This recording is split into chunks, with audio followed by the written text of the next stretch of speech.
The call came on a Tuesday morning. A farmer in rural Belgium, 12 days after a major racing event, found a dead pigeon in his wheat field. The bird wore a leg band.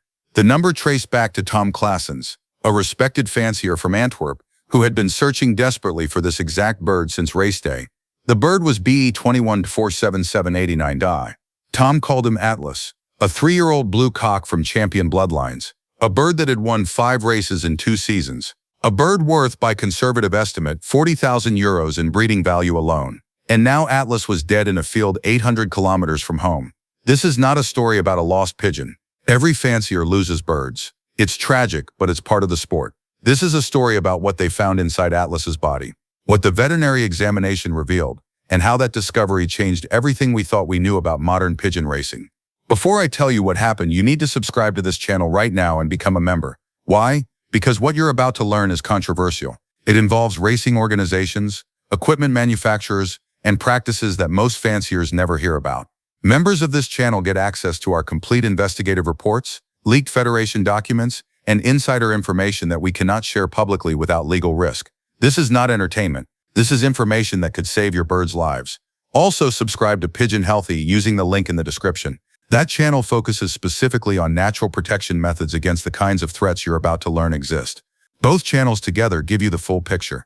Do it now, because once you hear this story, you'll understand why this information matters so much. Now back to Atlas.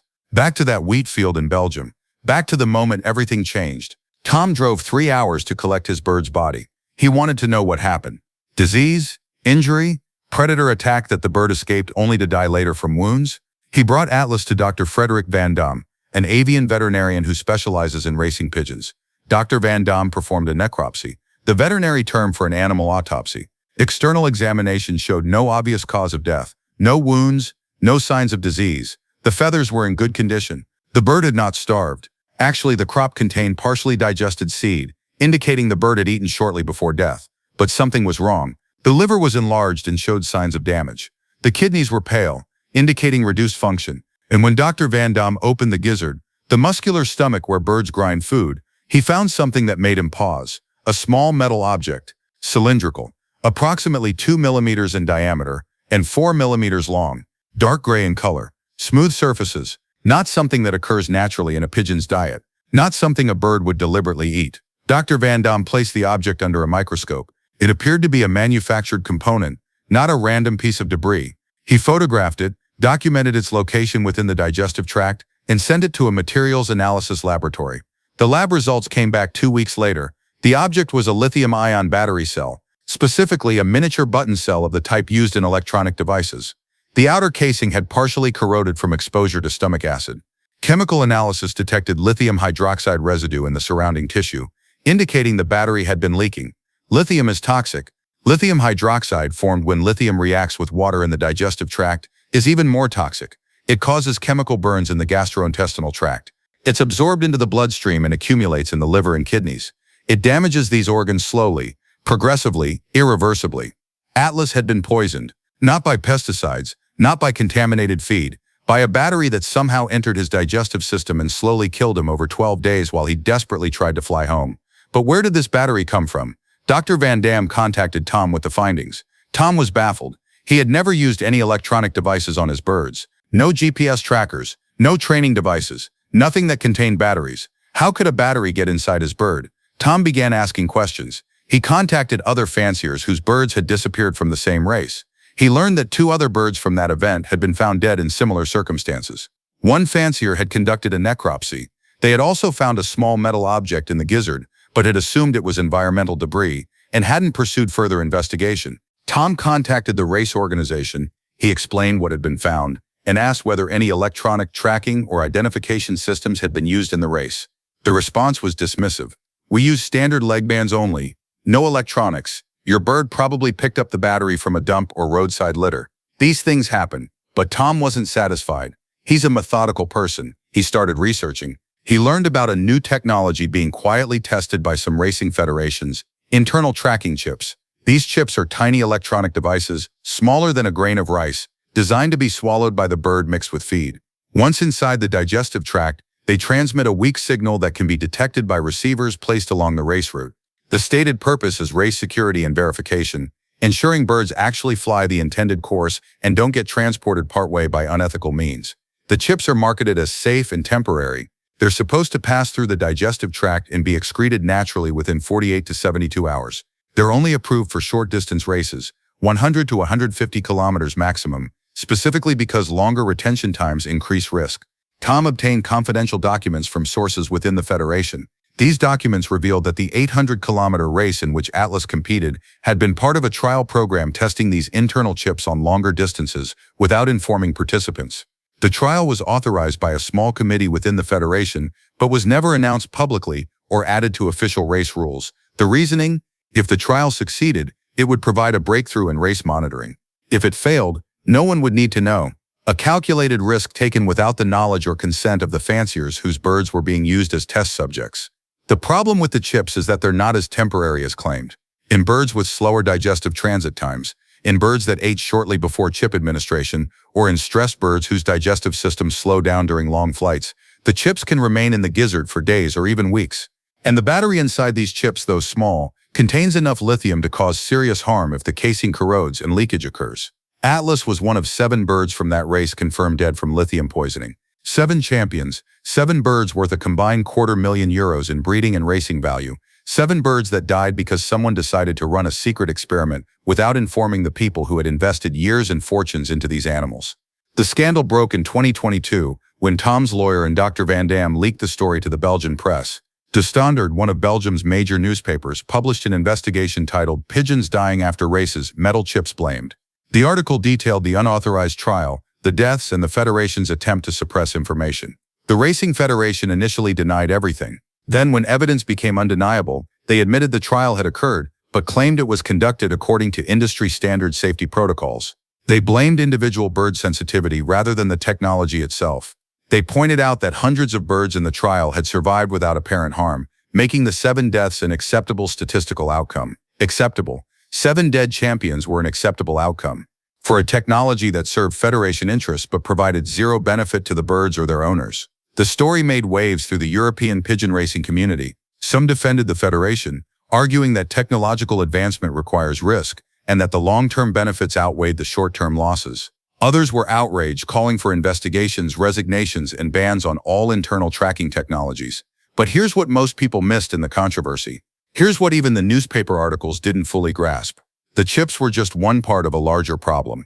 A problem that exists in every loft, in every country, regardless of whether internal tracking chips are used. The problem is that we've become so focused on technology, on verification, on preventing cheating, that we've forgotten the fundamental principle that should guide every decision in this sport. The welfare of the birds comes first. Always, without exception. Not first unless it's inconvenient. Not first unless it costs too much. First, period. Every time we introduce a new technology, a new training method, a new management practice, we must ask, is this in the best interest of the birds? Not is it safe enough, not is the risk acceptable, but is it actually beneficial? Does it make their lives better, their performance better, their health better? If the answer is no, or even if the answer is uncertain, we have a responsibility to proceed with extreme caution or not proceed at all. The birds cannot advocate for themselves. They cannot refuse to participate in experiments. They depend entirely on our judgment and our willingness to prioritize their welfare over our convenience, our curiosity, or our competitive advantages. Now let me tell you what happened after the scandal broke, because this is where the story gets even more troubling. The Belgian Federation suspended the internal tracking chip program. They issued an apology to affected fanciers, including financial compensation for lost birds, though no amount of money replaces a champion with years of training and proven genetics. They promised increased transparency in future technology trials. But other federations didn't stop. France, Germany, and Italy all continued or even expanded their own internal chip programs. They pointed to Belgium's experience as evidence that they needed to be more careful with dosing and monitoring, not that they needed to abandon the technology. The chip manufacturers redesigned their products. They reduced battery size, changed casing materials to resist stomach acid better, and modified the electronics to allow shorter retention times. They conducted more extensive testing, this time using birds specifically bred for experimental purposes rather than competition champions. And they succeeded. Technically, the new generation of chips has a much lower failure rate. Deaths attributed to chip complications drop dramatically. The technology works, sort of, but it still requires swallowing a foreign object. It still carries non-zero risk. It still prioritizes organizational interests over individual bird welfare. And it still operates under a framework where the bird has no choice, no voice, no protection beyond whatever regulations humans decide to impose or ignore. Meanwhile, alternative technologies exist that achieve the same verification goals without internal devices. Leg-mounted chips that the bird wears externally, GPS trackers that attach to tail feathers and fall off after the race, checkpoint systems that photograph every bird at multiple points along the route. All of these provide excellent race verification without requiring birds to swallow anything. Why aren't these alternatives used exclusively? Cost, convenience, tradition. The internal chips are cheaper and easier to administer than external devices. You can dose hundreds of birds in minutes just by mixing chips into their feed. External devices require individual handling, fitting, and removal. So once again, we see a pattern where the easier, cheaper solution for humans takes precedence over the safer, better solution for birds. And this pattern extends far beyond racing chips. It shows up in feeding practices, housing designs, training methods, and medical treatments throughout the sport. This is why the Atlas story matters. Not because internal chips are uniquely dangerous. They're not. Plenty of common practices in pigeon racing carry similar or greater risks. The story matters because it reveals how easily we convince ourselves that risks are acceptable when they serve our purposes. Tom Claeson's never raced another bird. He didn't quit the sport entirely. He still maintains his loft. He still breeds pigeons, but he doesn't send them to races anymore. I can't, he told me when I spoke with him for this video. I can't put them in a basket, hand them over to an organization, and trust that they'll be treated ethically. That trust is gone. Maybe it was naive in the first place. He's not alone. Dozens of top fanciers across Europe reduced or eliminated their racing participation after the chip scandal. Some switched to shorter local races where they know the organizers personally and can verify practices. Others moved to one-loft racing where they can monitor conditions directly. Others just breed and sell to fanciers in regions they consider more trustworthy. The economic impact on European racing has been significant. Fewer birds in races means smaller prize pools, less sponsorship interest, and reduced media coverage. The sport is shrinking in its traditional heartland, not because of declining interest, but because of declining trust. And that brings us to you, to your loft, to your birds, to the decisions you make every single day about their care and welfare. You might be thinking, this doesn't affect me. I don't race in Belgium. My federation doesn't use internal chips. This is someone else's problem. But it's not. The fundamental issues revealed by the Atlas case exist everywhere. They exist in your loft if you're not vigilant. Not because you're a bad person or a careless fancier, but because the entire structure of the sport, the economics, the traditions, the competitive pressures, all push toward prioritizing results over welfare. Let me give you specific examples. Real practices that happen in lofts around the world. Practices that follow the same logic as the internal chips. Accepting risk to birds for human benefit. Overtraining. Pushing birds to fly longer distances more frequently than their bodies can recover from. Because more training theoretically means better performance. Except it doesn't. It means breakdown, chronic fatigue, injuries, shortened careers. But the practice continues because that's what champions do. Forced pairing. Putting birds together for breeding regardless of their compatibility or readiness. Because you want eggs on a specific schedule for your breeding program. This creates stress, aggression, and poor parenting. But it's efficient for the fancier's timeline. Medication overuse. Giving antibiotics preventively rather than for diagnosed infections. Because it's easier than maintaining conditions that prevent disease naturally. This creates resistant bacteria, disrupts gut health, and masks underlying problems. But it's simpler than addressing root causes. Inadequate rest between races. Racing birds on consecutive weekends or with only a few days between events. Because the race schedule says so and you want maximum points. This doesn't allow full physical or mental recovery, but it maximizes your season results. These practices aren't secret. They're not hidden trials. They're open, common, sometimes even recommended by people considered experts, and they all follow the same pattern, prioritizing human goals over bird welfare. The solution is not complicated. It's actually very simple. Before any decision, ask, is this in my bird's best interest? Not your best interest. The birds, if the answer is yes or probably yes, proceed. If the answer is no or uncertain, don't. Find a different approach. Accept the inconvenience. Pay the extra cost. Make the sacrifice that puts the bird first. This sounds idealistic, impractical. You can't win if you're too soft on your birds. But the data doesn't support that.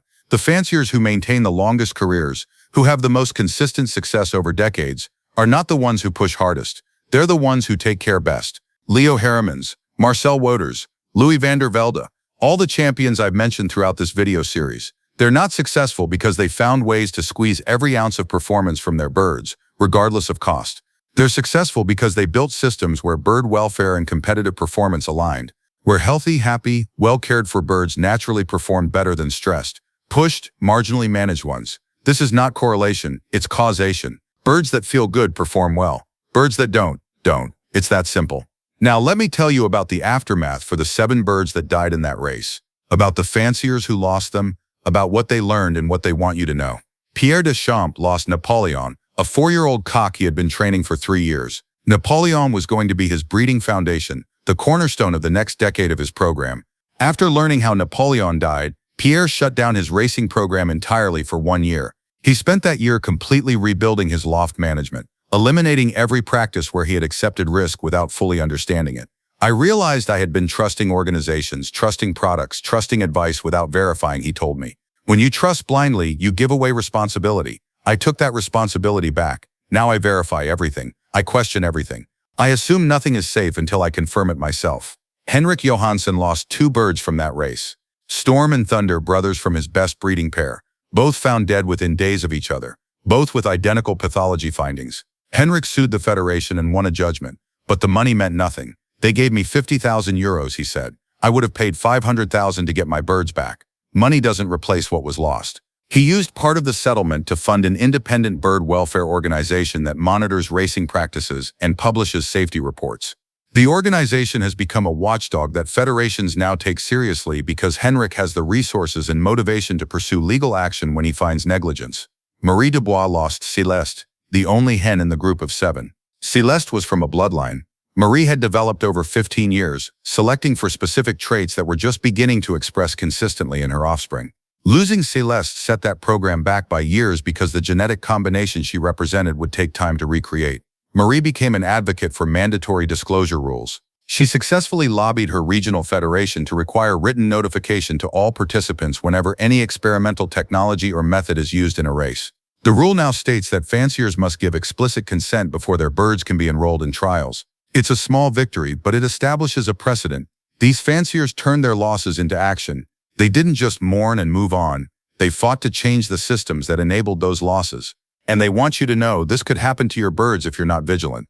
Now this is the moment to share something critical with you. At Pigeon Healthy, we've developed a natural protective protocol specifically designed to support birds that may have been exposed to toxic materials, whether from internal devices, contaminated feed, environmental pollutants, or any other source. If you write Body Protect in the comments below, I will share our complete detoxification support formula.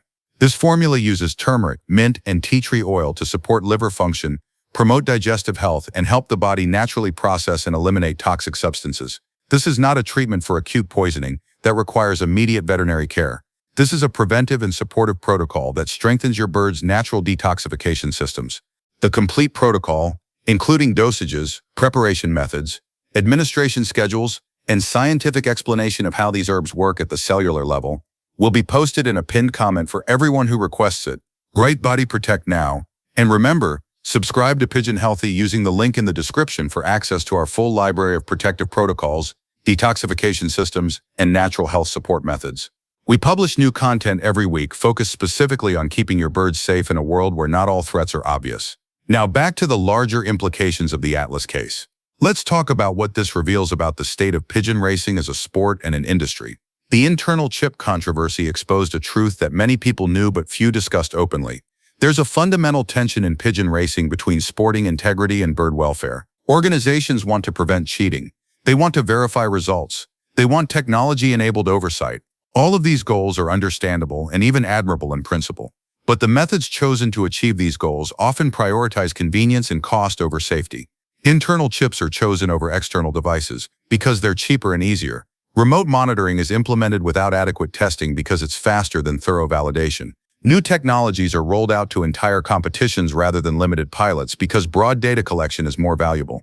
At each decision point, the easier path is taken, and birds pay the price. This isn't unique to racing federations. It happens in every aspect of the sport. Feed manufacturers use cheaper ingredients because quality grains cost more. Equipment suppliers use materials that are adequate but not optimal because premium materials cut into profit margins. Training advice gets simplified into one-size-fits-all formulas because individualized guidance requires expertise most people don't have.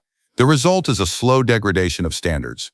Not a sudden collapse, not an obvious crisis, Just a gradual shift where good enough becomes the standard and excellence becomes optional. Reversing this requires individual fanciers making different choices, demanding better, refusing to accept good enough, being willing to pay more, work harder, and swim against the current of convenience. Is this realistic? Can individual fanciers actually push back against large organizations, established practices, and economic incentives? Yes. History shows it's not only possible but effective. Every major improvement in animal welfare has come from individuals and small groups refusing to accept standard practices, from demanding better, from proving that better methods actually work better. The transition from wooden nest boxes to proper nesting systems didn't come from federations mandating it. It came from fanciers experimenting, sharing results, and demonstrating that better housing improved breeding success. The transition from heavy metal leg bands to lightweight plastic ones didn't come from top-down directives. It came from fanciers noticing that lighter bands reduce leg strain and adopting them voluntarily. Change happens when enough individuals decide the old way isn't good enough and commit to finding something better. You can be part of that change, starting today, in your loft, with your birds. Here's how. Specific concrete actions you can take right now to protect your birds and push back against practices that prioritize convenience over welfare. First, verify everything. When someone tells you a product is safe, a method is proven, a practice is standard, ask for evidence. Real evidence. Not testimonials. Not everyone does it. Evidence. Before using any new product, research its composition. Look for safety data. Check for independent testing results. If you can't find this information, contact the manufacturer directly and request it. If they can't or won't provide it, don't use the product. Before enrolling in a race, ask the organizers what monitoring systems will be used. Ask whether any experimental technologies will be tested. Ask for written confirmation that your birds will not be subjected to any procedure you haven't explicitly consented to. If they won't provide this, don't send your birds. Second, prioritize transparency. Share your methods, your successes, and your failures with other fanciers. The culture of secrecy in competitive pigeon racing harms everyone.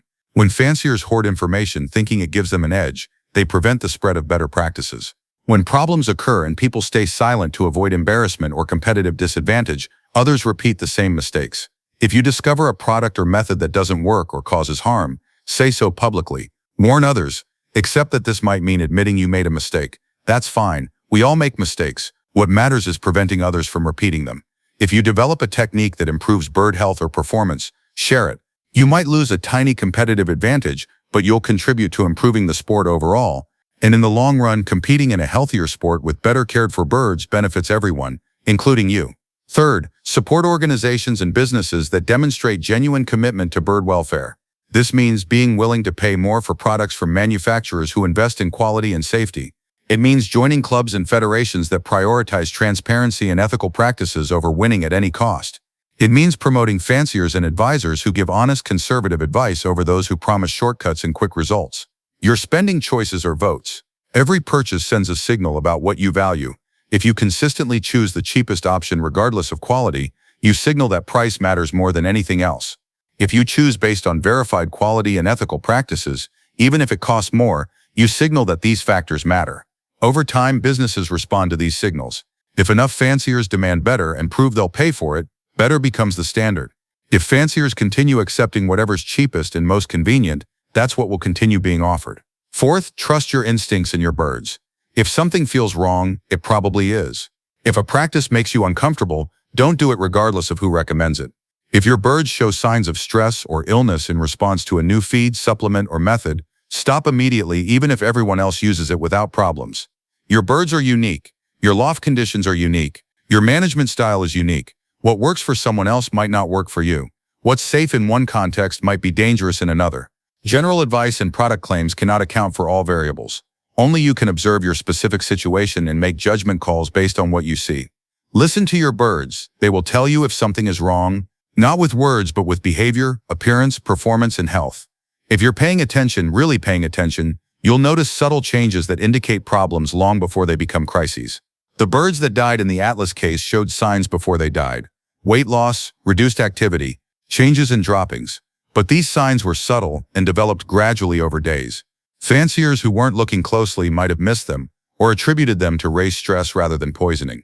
If Tom Claessens had known what to look for, if he had been checking his birds more carefully after that race, he might have noticed Atlas was in trouble. He might have sought veterinary care that could have saved the bird. He didn't because he had no reason to suspect a problem beyond normal post-race fatigue. Now he checks every bird thoroughly after every event. He weighs them, he examines droppings, he watches behavior, he trusts nothing and verifies everything. It's more work, but it's the only way to protect birds in an environment where unknown threats might exist. You should do the same. Not out of paranoia, but out of prudence. The world is complex. New products, new technologies, new practices appear constantly. Not all of them are thoroughly tested. Not all of them are as safe as claimed. Your vigilance is your bird's best protection. Fifth, educate yourself continuously. Don't assume your current knowledge is sufficient. Medicine advances. Nutrition science improves. Management techniques evolve. What was considered best practice 5 years ago might be outdated now. Read, study, attend seminars, talk to veterinarians, connect with fanciers from other regions and countries who might have different perspectives and experiences. Question your own assumptions. Be willing to change your mind when presented with better information. This video series, this channel, Pigeon Healthy, these are resources, but they're not the only resources. Seek out multiple sources. Compare information. Look for consensus among experts, but also be aware of where disagreements exist and why. Some of the most important advances in pigeon care have come from fanciers who questioned conventional wisdom, who tried different approaches, who were willing to experiment carefully and ethically to find better methods.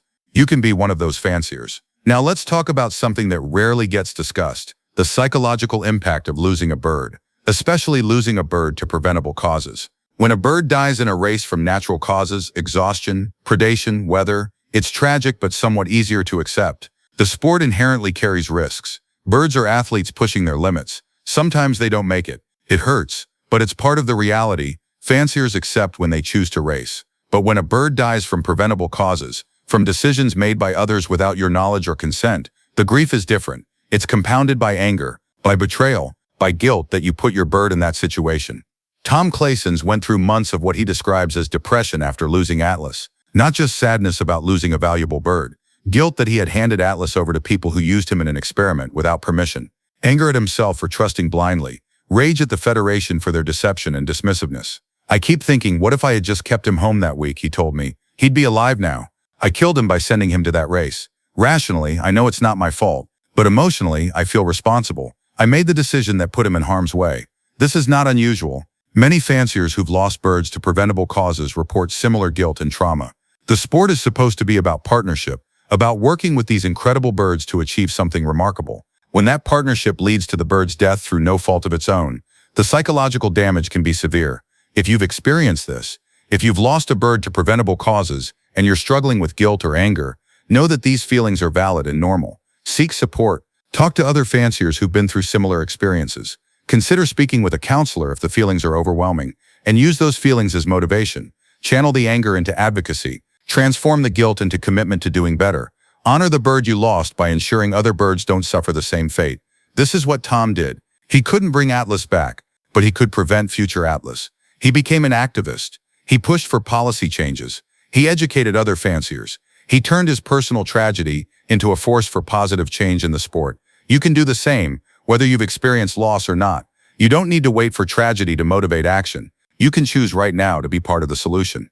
Now let me address something I know some viewers are thinking.